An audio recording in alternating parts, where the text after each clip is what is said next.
ናርግ ነው የሚለው። ይኸውልህ መጀመሪያ እዛ ጋር ያለውን ጉቶ ትጠቀልልና እዚህ ጋር ትጭናለህ።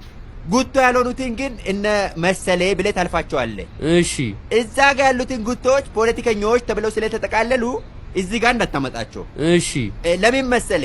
ፖለቲከኞች ወደ ኋላ ነው የሚወድቁት። አሃ አንተ ግን ወደፊት ነው የምትወድቀው። እሺ በቃ ተጠቃሏል። አልገባኝም።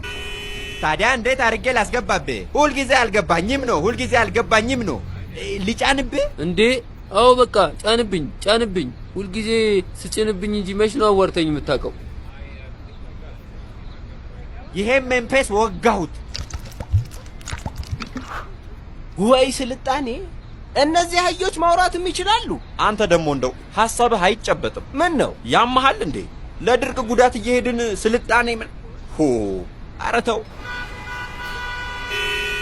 አሁን እኮ ያንን የተከዘ ፈረስ ከመንገድ ላይ ቢያነሱት መንገዱ ክፍት ይሆናል። ሳላስቀይመው ክፉ ሳይወጣኝ በጅራፍ ጀርባዬን ገርፎ መላልጦኝ አዲስ ባጃጅ ገዝቶ መንገድ ላይ ጣለኝ።